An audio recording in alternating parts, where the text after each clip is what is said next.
Alright, today we're going to be talking about Girl, Wash Your Face. So yeah, this is going to be my review on it. Yeah, I just decided to read it because, you know, everybody else was saying how bad it was, so I decided to give it a try. So yeah, let's get started. So overall, what did I think about the book? I didn't care for it. I don't think it's for people like me. Like for me, I am black, female that's single, and don't have any kids. So I would say this book is mainly for, just to be honest, like Caucasian mothers with kids who are either in a MLM or are trying to start up a business. So I'm definitely not that demographic, but I mean, just because it's not written for me doesn't mean I can't learn something from it. But this book was very much cringe.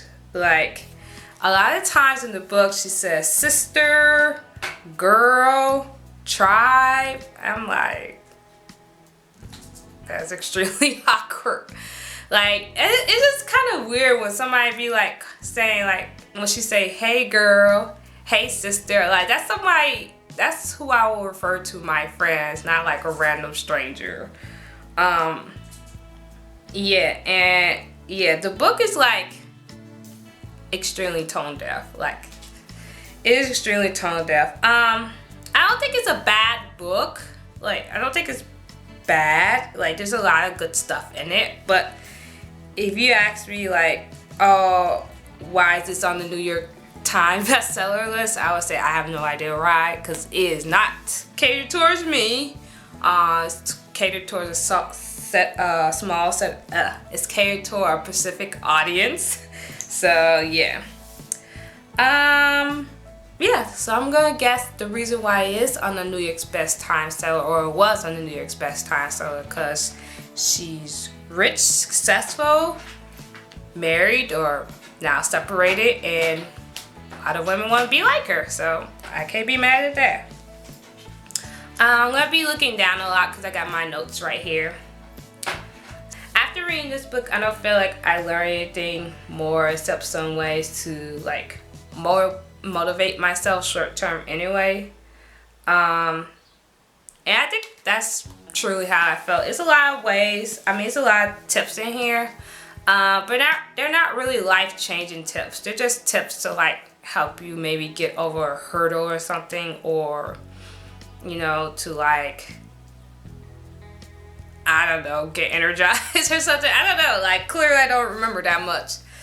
So let's start with a few pages that are marked. So on page 8. She says, if you are unhappy, that's on you. So, I was kind of like, that's super duper awkward, because it's like, it depends on the reason why you're unhappy. And yes, we are in charge of our life or our emotions and things of that sort. But sometimes we could be in circumstances or environments that are just like detrimental. Such as like, first of all, dealing with mental illness, dealing with depression, finding out that you have bipolar, you know, even being like 600 or something pounds can make you very depressed and unhappy. So I don't think it's like as simple as, oh, you're unhappy, you have the power to change how you feel. I think I agree with that sentiment to a certain extent, but it's not just like this easy fix where you just like change your mind. Okay, that's my cat. Oh, I gotta move my stuff. Don't think it's that easy. It also sometimes like depends on where you live. Certain zip codes, might not be the safest. So I thought it was very like a big slap in the face. On page 28, it says, make the choice to be happy. And I was just like, no. Doesn't work like that.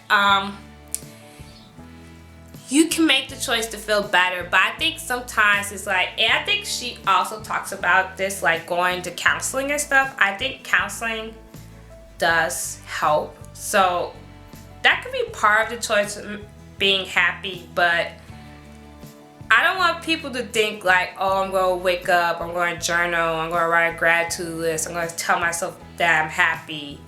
It's going to really make you happy.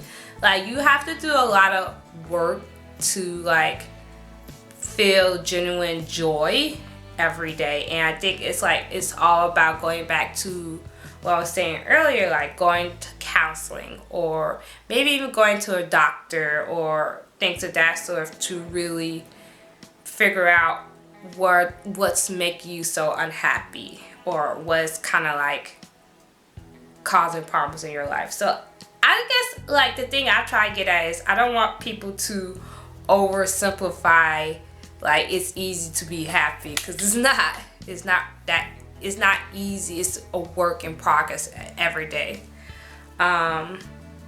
So yeah, but that's just my opinion. Don't come for me.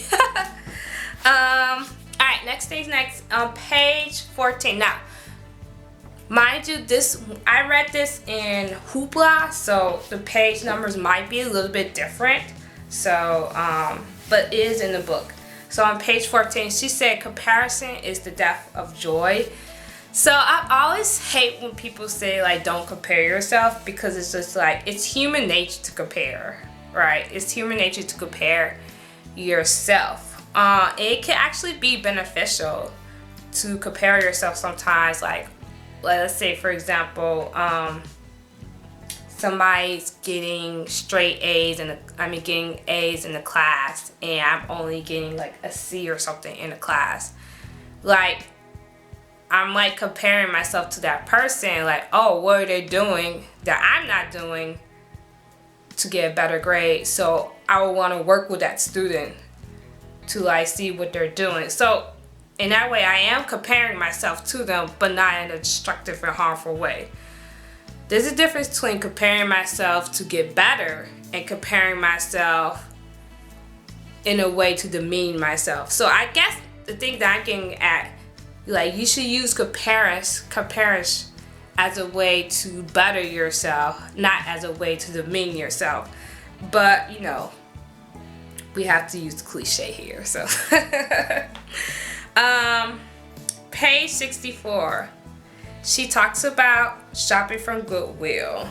It's something about like, okay, hold on.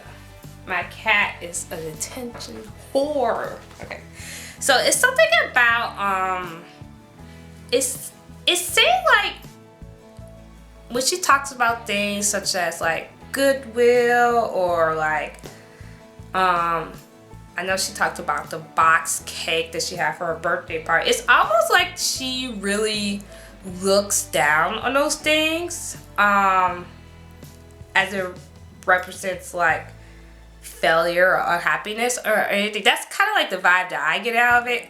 And I'm like, I shop at Goodwill like all the time, and I've never felt like ashamed about it or anything. Like, Goodwill has a lot of nice clothes. I mean, you have to search a lot, but they do have a lot of nice things. And a lot of people, even like rich people, do thrifting. So I don't understand like why shopping at Goodwill is like an issue. It's like kind of like she lives this like, well, she's already living this grand lifestyle, but like at this time wanting to live this grand lifestyle. So I didn't really get that.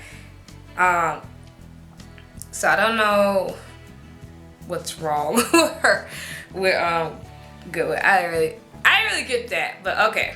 Anyway, so there are some good parts in here, like on page 64 when she talks about the story of like Tina, but she called her Shmina. I could pull it up really quick. She says right here, but there was one instance when I did tease, the one and only time in memory that I actively made fun of someone else.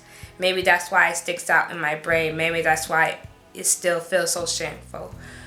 we'll call this girl Shmina. Her actual name is Tina, but I'm trying to write in code here. So that was pretty funny. And she talks about the story about Shmina, aka Tina, where I think she shaves her toes and she shaves her feet, and she would tease Shmina about that, but then she would actually go home and do it herself. So it was a whole bunch of toe shaving. I think that part was kind of funny. Like, she does a lot of good things like that in the book, like funny stories like that. So that's something that I did like. Yeah, I love the chapter that she talked about making habits. One of my favorite quotes from her is, "You might be shocked how you are training yourself to behave." And she was talking about how, like, if you constantly like fail on your commitments or make excuses for like fulfilling commitments or promises, you're training yourself to break promises, kind of like being a promise breaker or a commitment breaker. So I really thought that was pretty interesting, and probably like one of the best parts is like just learning how to not make not make so many promises or commitment, and two, learning to keep those commitments and promises, like really training yourself to do that. So I thought that was really good. She really went in depth in how the story of how her brother killed himself due to his like mental illness, because I think he had schizophrenia or something of that sort. If that's wrong, I'll just put it right here. And how it affected her and her family, and how she had to go to counseling for that. And I really love, that was like probably one of my favorite chapters, because she really was like very vulnerable and talked about how she didn't really want to talk about it, but you know, she was still sharing that story. So I thought that was really brave. I really enjoyed that part of the book. So yeah, I would say overall there was a lot of good parts in the book. It was a really good book, but I wouldn't read her next few books like Girl Stop Apologizing or Didn't See That Coming, because I just know it's not for me. It's not for me. But this book I would give 2 stars. Again, it wasn't my favorite, and I didn't really care for it. It was a few good points, but overall I didn't like it. And time for a 10-second review of Dave Hollis' book. Get Out of Your Own Way. Yeah. Book was terrible. Terrible. I didn't like it. It was just kind of like a copy of Girl Wash Your Face, except the male version. So yeah, it was bad, and yeah, it was just boring and not helpful at all. So yeah, thank you for watching. Follow me on Instagram on Books with Ashley, and I will see you next time. Talk to you soon.